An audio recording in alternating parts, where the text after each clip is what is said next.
xplanehelp.co.uk. Hi and welcome to another xplanehelp.co.uk video. In this video we are going to complete an ILS approach into Bristol Airport. So in the aircraft we're flying at the moment, we are flying the Carenado Cessna Skyhawk C172, which utilises a multi-display glass cockpit, which is what you're seeing here. So at the moment we are currently just tracking south, and we're just off the coast of Western-super-Mare. So we're at an altitude of 3,000 feet at the moment. We're just approaching 3,000 feet, although we will start descending very shortly. And so yeah, let's get on with it. So the first thing we need to do is we need to confirm which runway we are landing at Bristol. To do that, you need to confirm your airport's ATIS frequency. The one for Bristol Airport is 126025. So program that frequency into your standby frequency on your comm, and then click on your arrow here. Bristol International Information Romeo 1200 Zulu weather. Wind calm, visibility 7.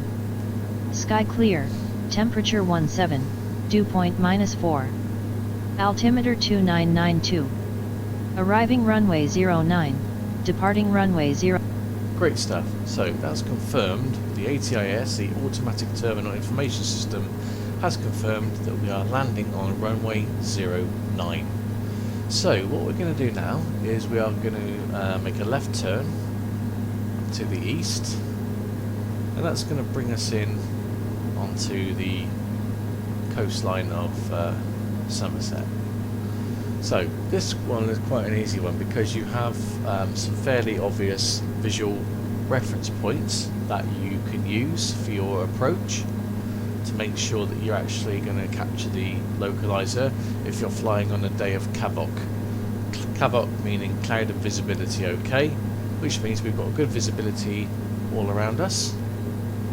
So what we're going to do is we're going to make another left turn, and then we're going to start to track up the coast towards the localizer capture point. And the reason why I'm doing it this way is because obviously I can see around me, I can see what's going on. I can see that ahead of me we've got Breen down there, we've got Western-super-Mare there, and more importantly, just ahead of that in the distance we've got Sander Point. These three visual reference points are very important if you're flying a CAVOC arrival, because if you see these points you'll know where you're going to roughly intercept the localizer. So with that in mind, with the localizer, what you need to do is you need to program the localizer frequency into the nav1. I've got it on standby here at 110.150. So what I'm going to do is I'm going to make that frequency active.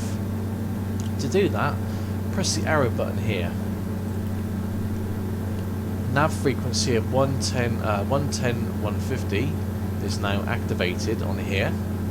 But to actually make that frequency live and to actually use that frequency, what we're going to do is we're going to click down here where it says DME.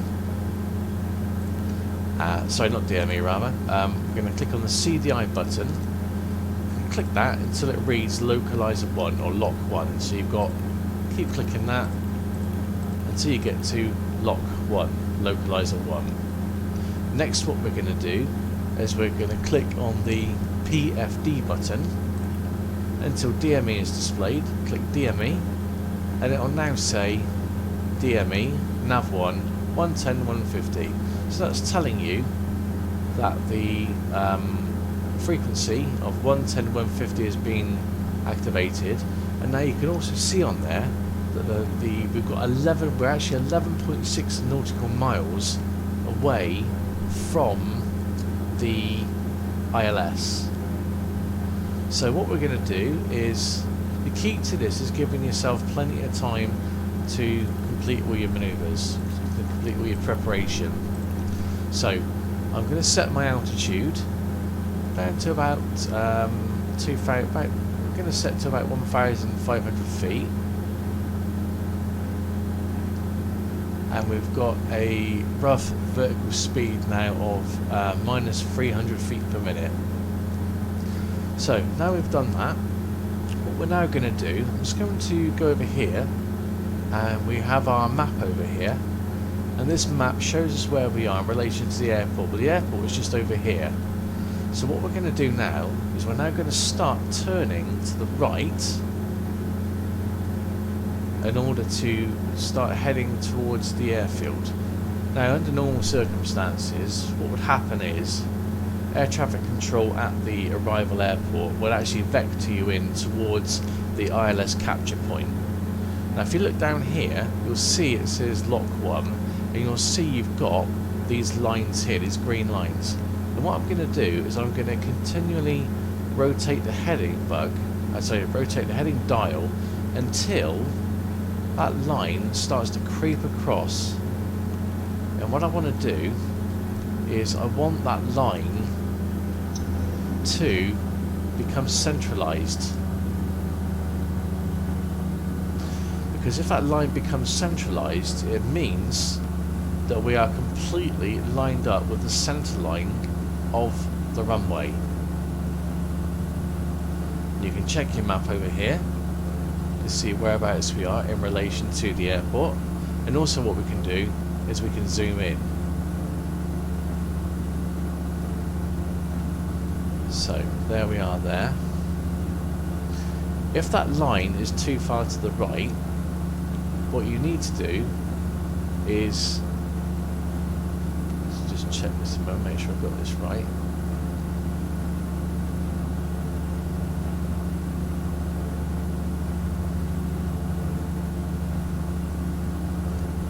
Takes a bit of practice to get it correct.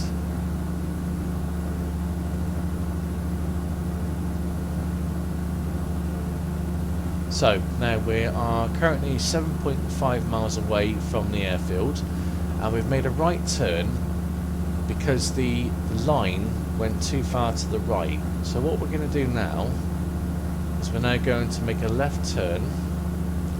We're just going to bring that line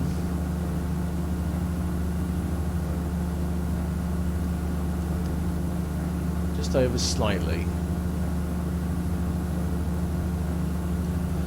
So now we are just off of the localizer, but we've now got plenty of time in which to correct our alignment. Generally speaking, if the line is to the left, you obviously bring the aircraft across. So if the line is over to this side, you bank the aircraft to this side.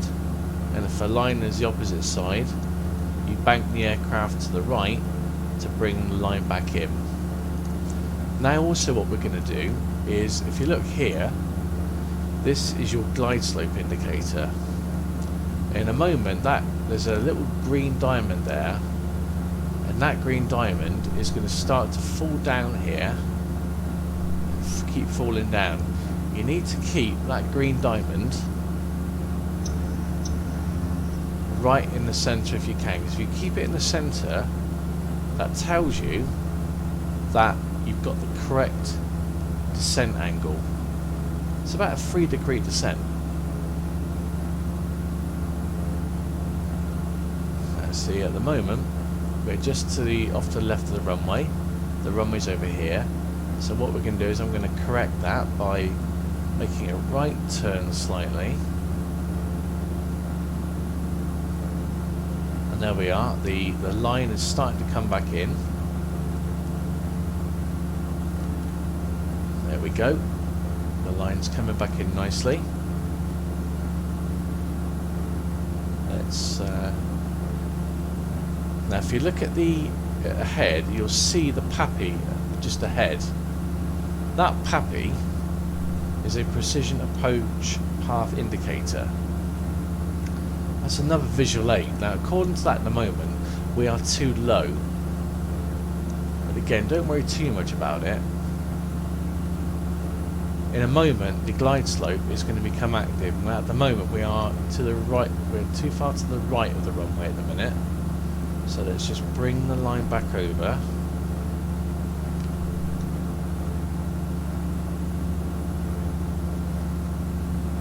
There we are, the line's coming back over.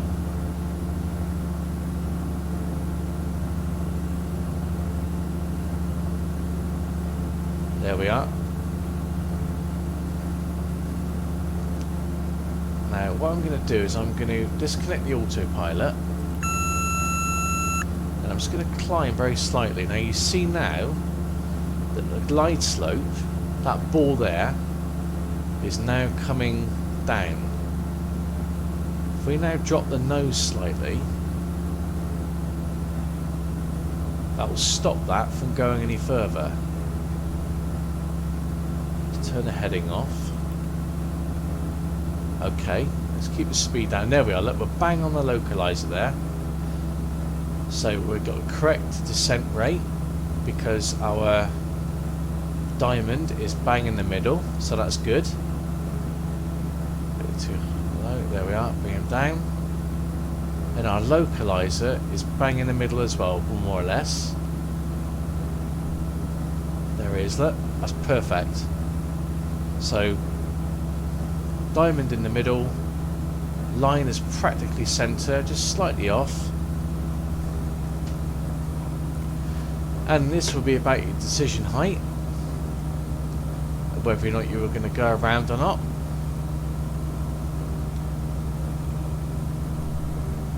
In a moment that's going to read no glide slope because we will be past the glide slope aerial.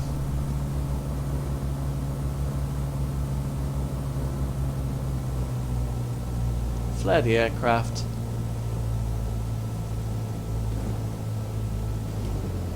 And there we are.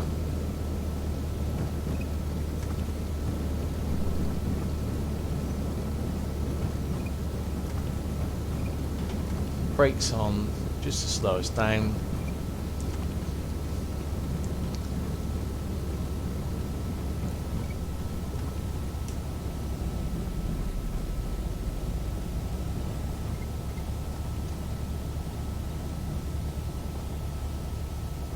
And there we go.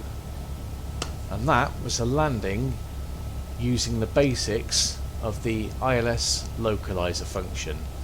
So just to recap, you put your localizer frequency into here, which is your active frequency. What you would then do is you would then, using your CDI button, you would select localizer on here, and down here you would select your DME function, which would bring up this information here. This information simply gives you your distance from touchdown in terms of nautical miles. The important stuff is these two functions up here. You've got your glide slope there and you've got your localizer here. The main aim of the game is to keep the glide slope dot there, I think it's a diamond or a dot, one or the other. You need to keep that dead center of there, and as long as you can keep that dead center on that line there, that means you've got the correct descent rate. And this line here, as I said, if you keep this line in the middle here, so you've got one solid line, that means you're bang on to the center line.